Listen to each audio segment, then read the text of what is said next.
The property crisis in China is deepening. There's evidence now that more companies are defaulting on interest payments or getting near to defaulting on interest payments. Another one this week is a company called Modern Land, has followed Fantasia and Evergrande, of course, on missing payments. And Evergrande have a big payment coming up at the end of this week. So it'll be interesting to see what happens there.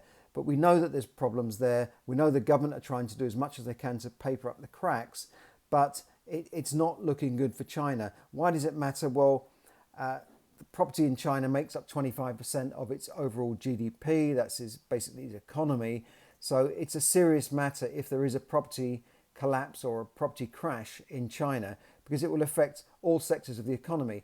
And when a big company goes down, like in the UK when a massive building company called Carillion went down here, it's not only them that get affected, but all the people they owe money to, their banks, their creditors, their staff, their contractors. All the little contractors that were supplied to them didn't get paid, and that can make them go into bankruptcy as well.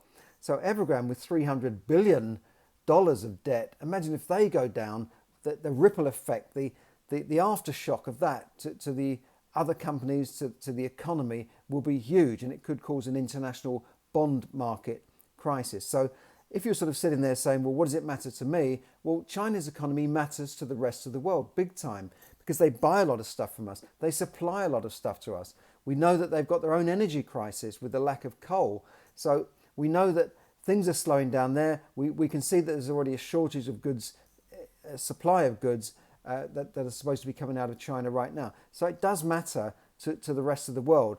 Also, their developers have got property developments all over the world, from Manila to Australia to the UK to America, and their buyers buy properties in all of these countries as well. Now, if these buyers stop buying, is it going to mean a market collapse of the rest of the world's property market? No, not really. I don't think London will collapse if Chinese buyers stop coming in, but it may affect countries like Manila. It may affect Auckland or Sydney. I don't know. We will have to see. Now, we know that property, there's definitely a crisis there in China because people are not buying so many properties. Evergrande sales have apparently gone down by 90%. And who would buy a property from them? Who would put their money down on a new development off plan? So all you're looking at is some plans and a handsome guy or a pretty girl in a showroom saying, look at this, look at these beautiful properties. You'll have your own gardens, you'll have nice lifts, you'll have a porter to salute you every day when you walk in, and blah, blah, blah. Who's going to buy it from them when they're already in trouble? When people know they're in trouble, they won't have any confidence that Evergrande can complete the property that they're paying for now. We've seen this this market. What's happening is that a lot of people are buying these or have been buying these properties a few years ago with an intention never to complete on them, but to flip them, to pass them on to the next person when the prices have gone up. And this works great in a soaring market.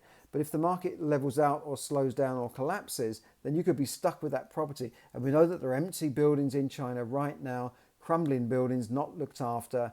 This is a big problem.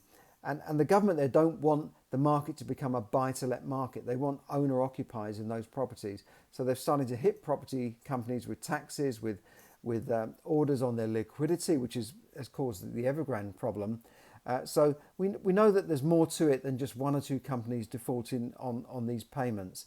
And as I said, it makes up a huge part of their economy. So watch out for that. Just keep an eye out for that and see where it goes to. Where will this lead? Keep watching my videos on YouTube. Listen to my podcast. Like and subscribe. Share it so that you can get this out to more people. It's all free content.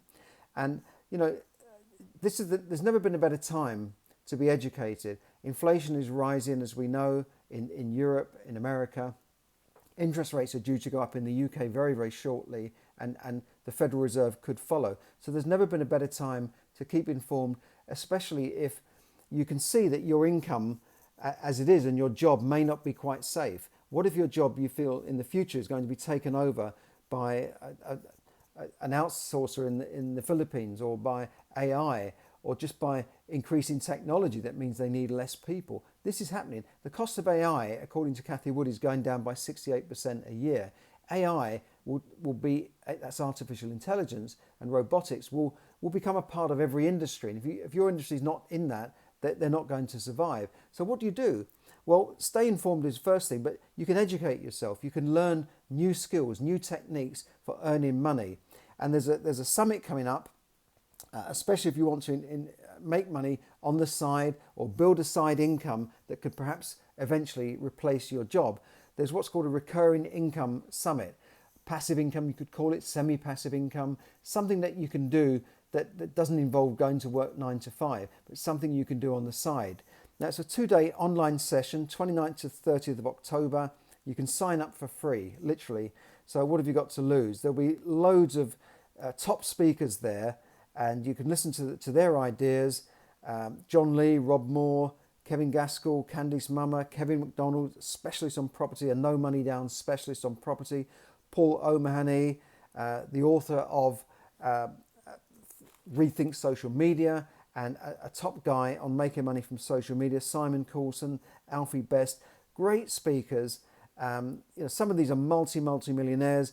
Alfie Best, self-made multi-millionaire, worth 560 million. So do go on. Everyone will get a bonus copy of a book, How to Work Once and Earn Forever, a downloadable report. So you've really got nothing to lose. Sign up for free. I'll put a link up there, and do take advantage of that. What have you got to lose? You can make money on the side and perhaps eventually be able to quit your job and live the lifestyle you really want, rather than getting on that train every morning or that bus and going into work. What's your dream? Where would you like to be in 5 years' time? Do you still want to be grinding at the same job? Will you even have a job to go to? Now's the time to learn. So sign up for this recurring income summit for free. Thanks a lot.